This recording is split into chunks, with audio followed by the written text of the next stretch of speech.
The fact that negative first impressions are even more persistent than positive ones is not that surprising, given the fourth and final factor on our special wait list, the negativity bias. It is evolutionarily adaptive to pay close attention to negative information because it's more threatening. We tend to have better memory for words like cancer and pain compared to words like candy and love. Thus, negative information also tends to weigh more heavily on our impressions than positive information, and this is called the negativity bias. One bad trait is enough to ruin a reputation, regardless of one's other positive qualities.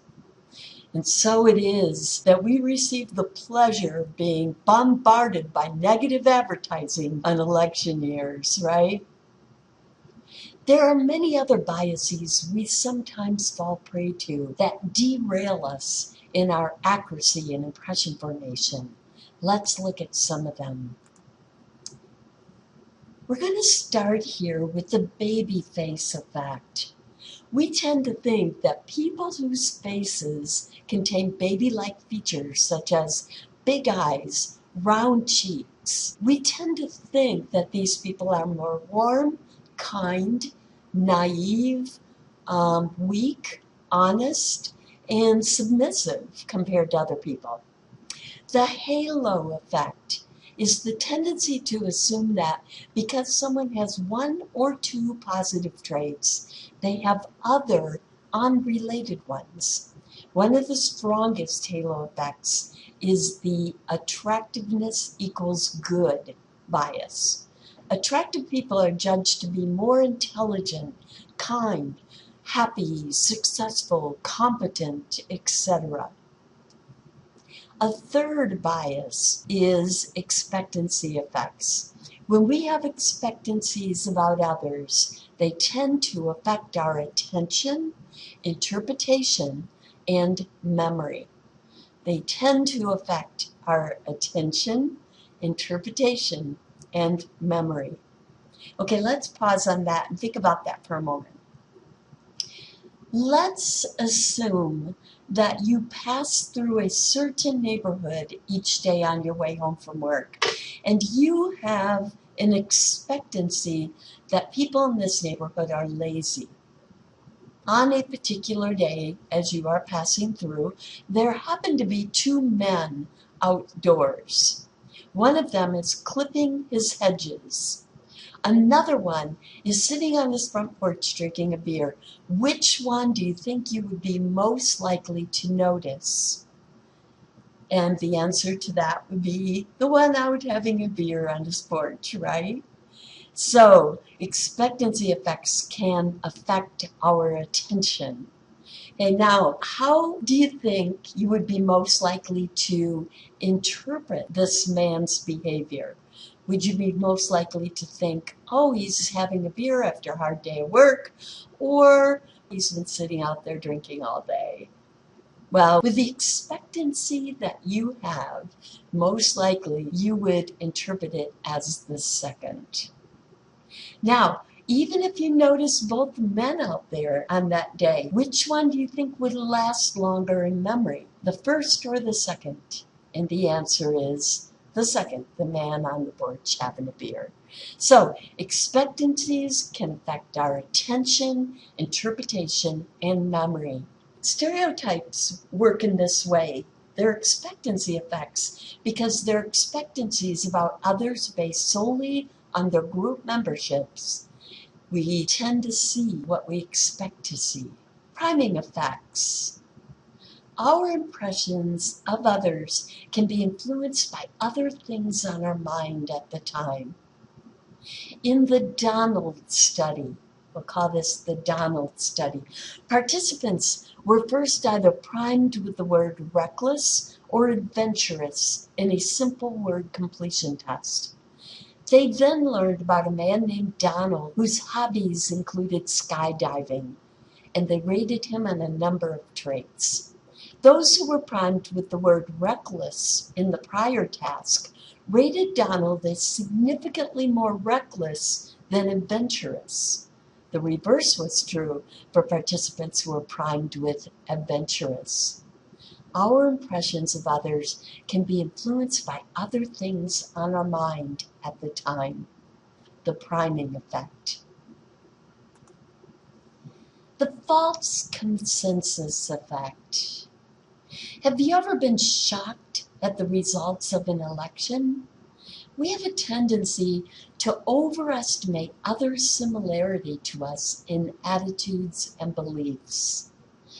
Probably this is because of a tendency to surround ourselves with similar others, combined with the fallacy of normalcy, which you might remember from our interpersonal cognition lecture.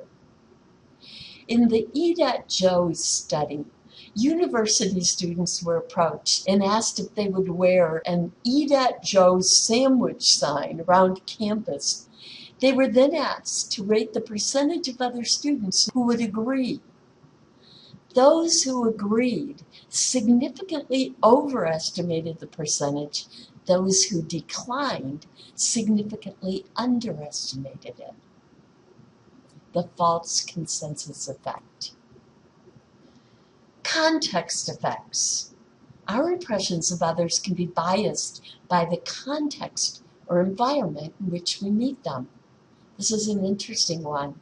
It makes no sense often, but when we first meet people outdoors, for example, the weather affects our impressions of them. They have no control over the weather, but it still does. Now, imagine you were a participant in the beautiful/ugly room study. The grad student meets you at the door and explains that by mistake, the room was left locked, but that he really needs to collect the data for his dissertation and asks you if you please be willing to go upstairs to another available room. He takes you into the only room he can find, the dean's lobby, seats you on the sofa, sets a stack of head and shoulder photos on the coffee table in front of you, and he asks you to rate the attractiveness of each person photo.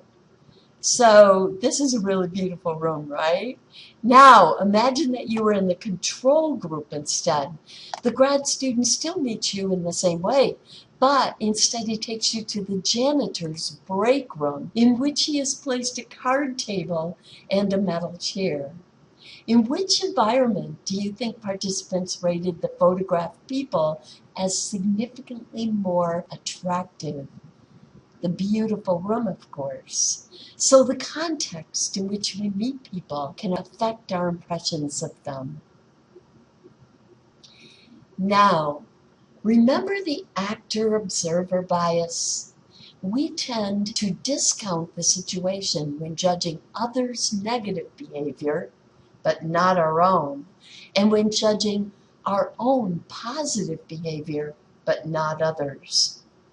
Why is this bias in both our intrapersonal cognition lecture and this interpersonal cognition lecture?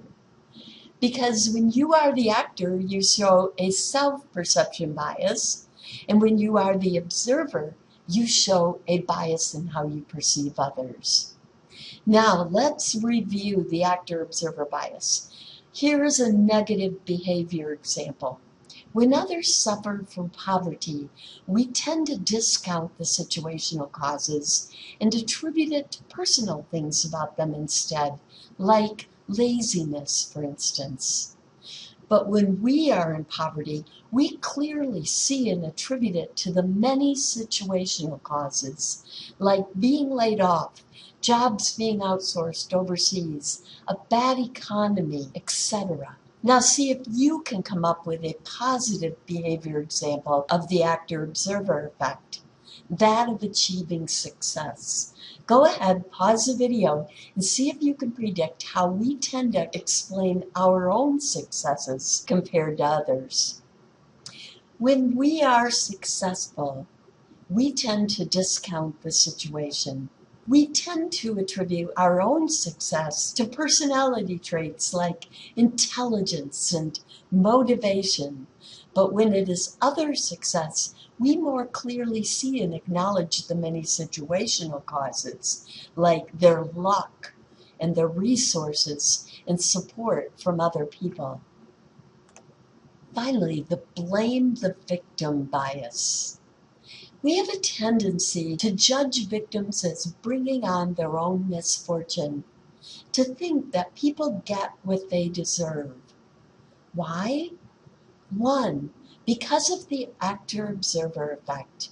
We discount the situational causes and attribute the bad experience to the victim's internal characteristics. And two, people have a need for perceived control. If they believe that random bad things can happen to others, they would have to believe that random bad things could happen to them. So it's more comfortable to blame the victim. Now, this tendency to blame the victim is moderated by belief in a just world. So it's called the belief in a just world.